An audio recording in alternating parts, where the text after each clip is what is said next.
Hello, hello, ladies and gentlemen. This is your girl Mitzi, and this is Mitzi. Let's think about it. Today, we are thinking about the app Icebreakers. So, from my understanding, I heard from a little bird that the Icebreaker app is about a networking application. And I have Dave, the creator of the app, on my show so that we can really think about this because networking is not always fun, is from what I hear. So, Dave, thank you so much for coming on my show. Am Yeah. I right, or did I skim it, or can you No, elaborate and tell me more absolutely. about it? Absolutely. So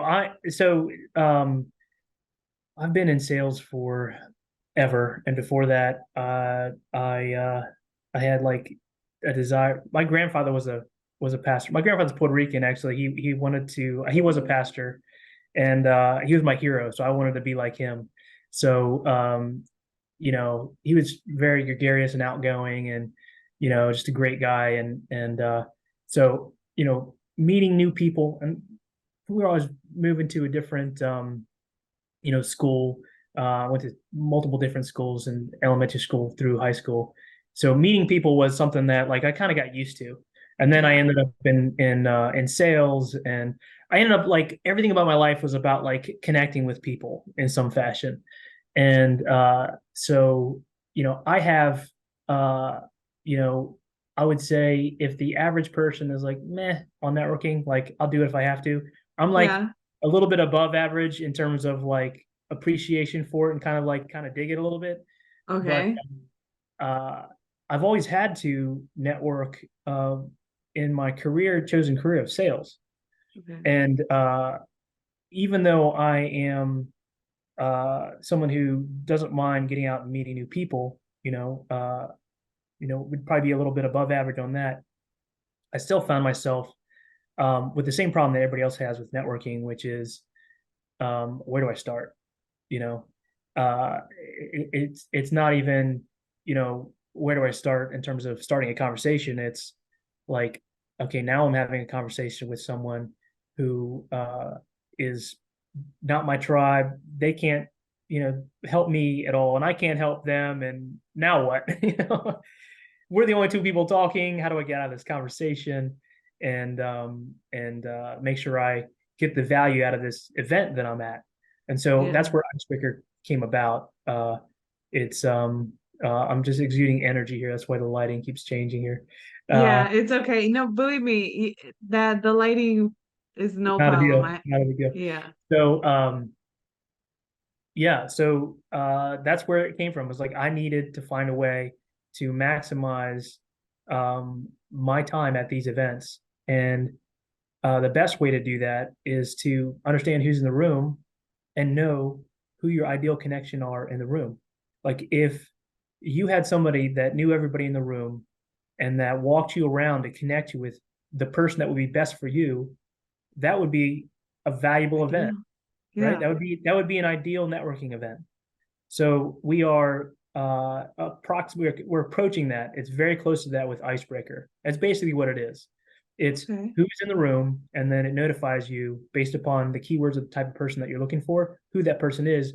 Then you can look at that profile and you'd be like, oh, they ride a motorcycle like I do, or they I don't know whatever they're a podcaster, right? So Yeah. now you have some icebreakers, right, that you can start conversations with, and it just makes networking much more effective and valuable. Like you get your return on investment, but for introverts, it also makes it less intimidating, and you know a little bit about the people around you. And then what's super Exactly. cool is that after the event, and this is an option that event hosts who set it up would have. It has a you don't need event hosts, but if you do have an event host, there's an option there. But you can continue to connect with people at the event afterwards. There's a feature in Oh, that allows you to do that. So that's I've just been good. to a couple, and we got people that are still on it and still making new connections. It's pretty cool. That's awesome. I mean, and to be honest, the way that you explained it makes sense, and I love the fact that you basically said you took away the hard part because one of the things that I avoided when it comes to networking, when people are like, Missy, you should go to networking events. It'll be good. It'll be good for you. But I'm an introvert. I don't like to make small talk. I think it's awkward. Like, so how's the weather? Have you seen this episode? Like, you know what I mean? Like, it's weird. It's cringing sometimes. So Yeah, for me, yeah, I never participated in networks yeah, because of the thought of that goes into it. So what you just created basically breaks that. yeah. So if somebody was like, Missy, you should go to this networking event, but download this app so that you can just fill everything up real quick and it'll be easy peasy. And then you don't got to worry about it. And then you know who you want to talk to if you want to talk to somebody. And then I could look for the face and look and see and Hmm. match everything up. And it makes it more of a game or it makes it Love more that. Yeah, easy of a situation. And that right there I think is beautiful because goodness, there's so many people like me that avoid that type yeah. of interaction because it's such an awkward situation. It is. Awkward, It's awkward awkward. for everybody. I think I've looked at research at one time, and I think that the majority of people are introvert on the introverted scale. Then there's the ambivert, which is kind of in the middle. Very Yeah. few people are extroverted, and like whatever, clinically extroverted. I don't know how you would say that, but like legitimately fully That extroverted. But I'll yeah, accept it. yeah, that's that's a great point of the getting people comfortable beforehand. Yeah, Exactly. It's that get that beforehand because nobody likes to really meet anybody out of the blue anymore because it's like a blind date. You know what I mean? So it's just weird. I don't know. Anyways, it's but part of the sausage making, right? You know, the awkward stuff. You gotta acknowledge that it's there. It's gonna happen. Like it's gonna happen, and it's just like first dates. First dates are awkward, right? yeah, it Gotta is. I grind. You hate gotta get awkward through it. situations. You got to get through it. You just know it's going to happen. You know it's going to be there, and you just got to do it. It's it's I just can't. I don't like to rip off that band-aid. That's yeah, why I was single for so long before I found my husband because goodness, that the dating and just going out there, just like I get nervous. And when I get nervous, I either talk too much or too fast and I start to ramble or I start sweating. Like goodness, it's not a good time. It's a hot mess. So when I'm around people that are professional and I'm supposed to be professional, I'm not. I'm like sweating and I'm just stressing and then I just walk away because of my anxieties everywhere. So I don't get to enjoy it and I don't get to embrace the situation. But I guess go back on topic. What really made you realize like this was working? Like I know you said some stories that people were still connecting, but what made you realize like wow, Icebreaker, this app is truly making a difference? Don't worry um about your lighting. Stop looking at yourself. I'm not. That's my cat. uh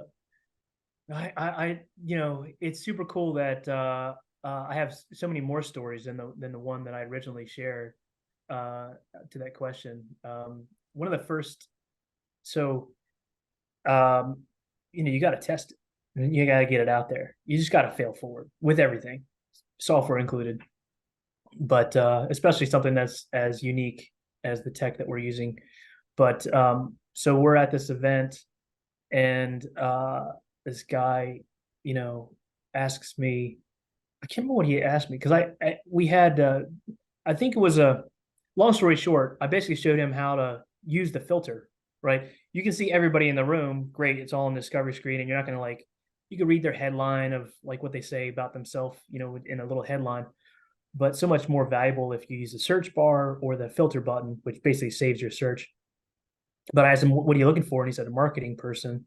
And this is my first story of like I felt like, yes, I am making a difference. So we put marketing in there, and he's like, "Oh snap!" There was somebody in the room. This is like a bar, it was like a mixer. It's just a regular old Okay. mixer. I think we had like 30 people there, 40 people there. Okay. And yeah, he beeline right over and talked to the person he needed to talk to. That's what made that event valuable for him, and I was able to immediately show him that the Icebreaker app got in that value immediately. That was the first of many cool stories Maybe I'll share one more from this past Friday. Go ahead. We were in London and a big event in London, and I was talking to somebody, and she's like, "Oh my gosh, it's so cool! I just found a deal for my friend."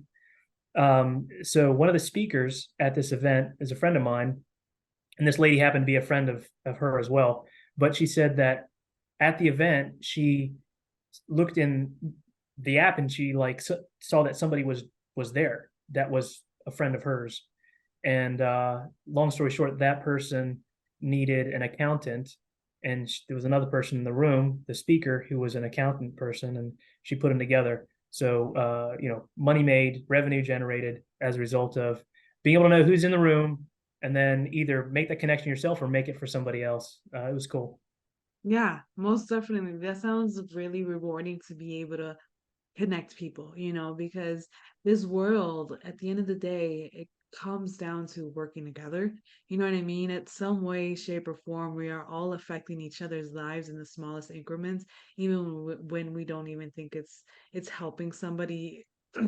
Could be helping somebody across the room, across the world, across the states, wherever it could be. But we all affect each other's lives, and to find people in just the same room that be able to affect our lives in a positive direction is very rewarding. And to be able to know that you participated in that, and you were able to help somebody find something on your app to make it easier for them, and to see all of this unfold before your eyes. I mean, I'm pretty sure this was like a blessing. Like, you were just like, oh, I'm standing finally in my blessing. Am I right?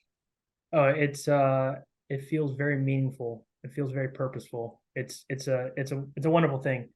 I love it. And the whole karma of it is fantastic. The givers get, and if you do any networking classes, they're gonna tell you that's one of the principles of good networking is that the givers get. You serving other people is going to not just help them and make you feel good, but it'll generate a reciprocal action in some form, that ends up multiplying for you. So I love it. Yeah, it's fantastic. Awesome, awesome. So I guess I have to ask, what would you tell your younger self if you could tell them tell your younger self anything? Uh, you know, Being patient. I think everybody has a different. So, like, my advice to my younger self might be different from somebody else. Like, Of course. so for me, I I tend to be a little bit ahead of the market. Um, and For example, or I could be impatient at outcomes. um, I have this idea of how things are going to unfold and where it's going to be and where it's going to go.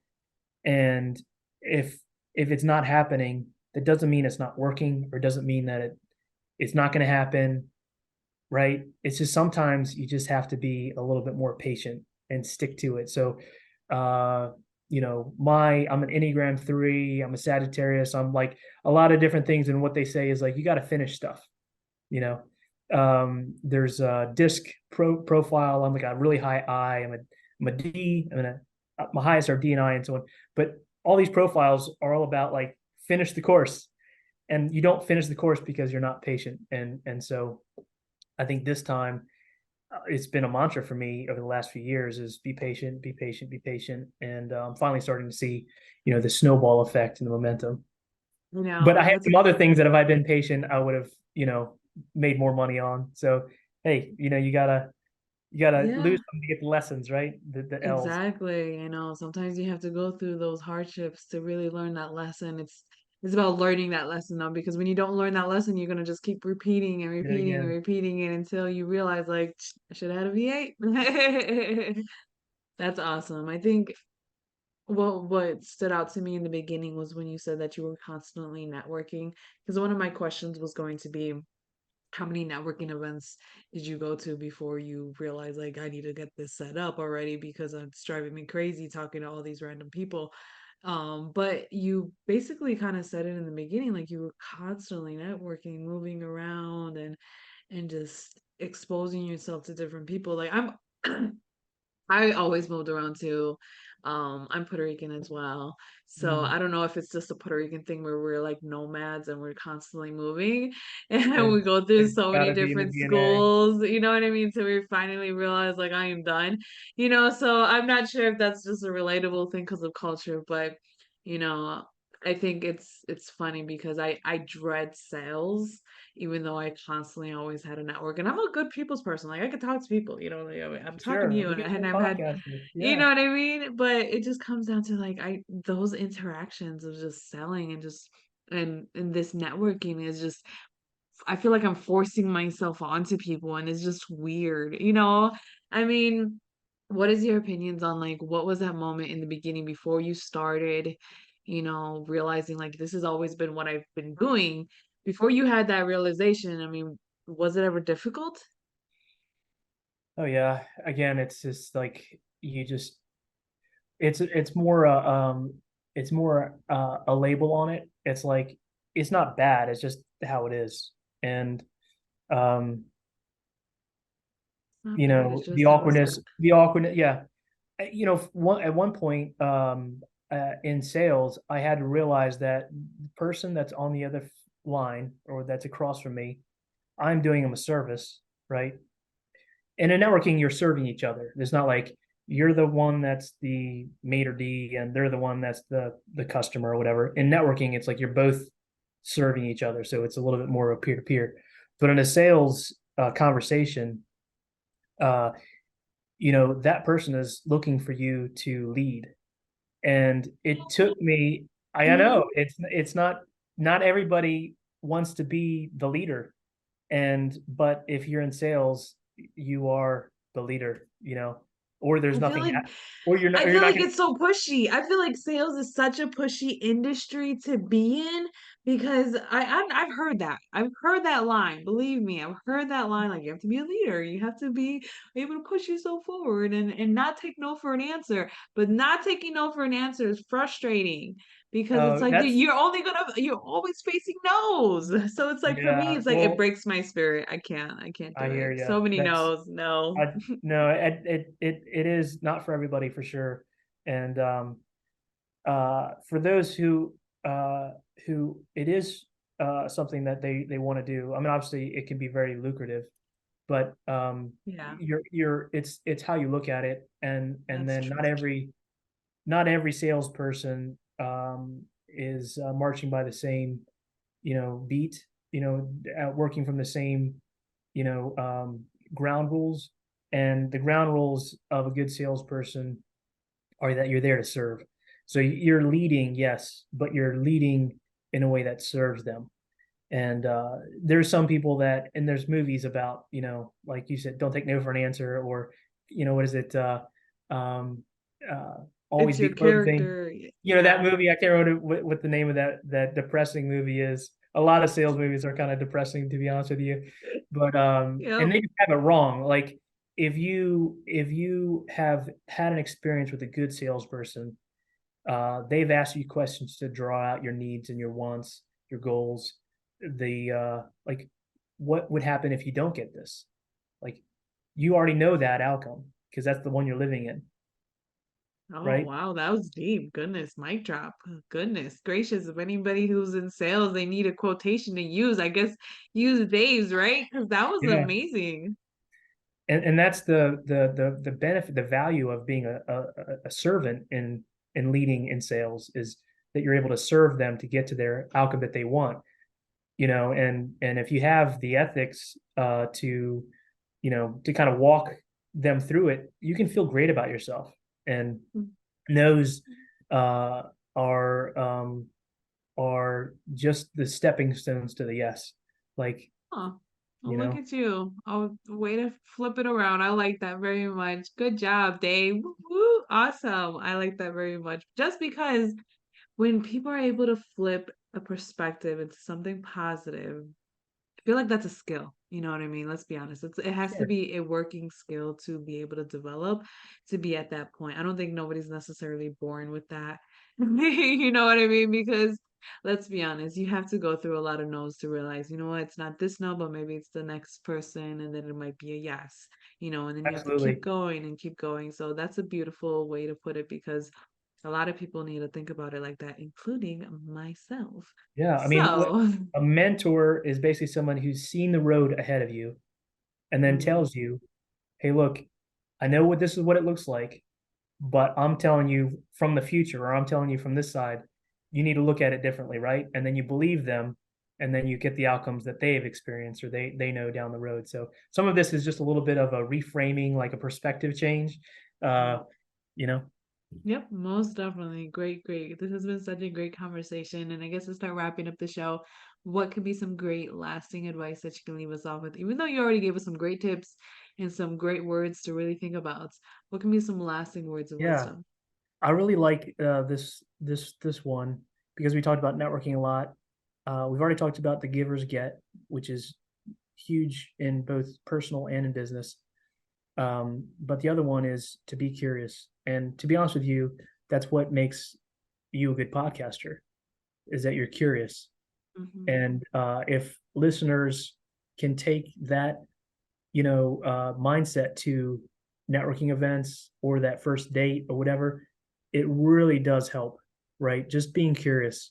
You don't have Yeah. to come up with things. You don't have to, honestly, if you ask them about the weather or the sports game, it's not really being curious. That's like small talk, right? That's different. Yeah, that's So true. that's basically what I would say is just be curious about the human in front of you and yeah, and try that out. Awesome. That's awesome. I haven't had anybody say curious yet, so that's the first. So thank you because curiosity really does trigger your thoughts and to ponder and to wonder and imagination and creativity and the what ifs of the world. I mean, curiosity, it may have killed the cat, but I heard that it brought it back. Nice. So that's it. Love That's the that. show. If you guys want to know more about Dave, I have his lovely photo on my website along with the link to Icebreakers app, so that you can go ahead and download it and check it all out. And if you want to hit up Dave, go message him and let him Too. know what's on his mind so that you guys can all continue on thinking. So be safe out there, y'all. Bye.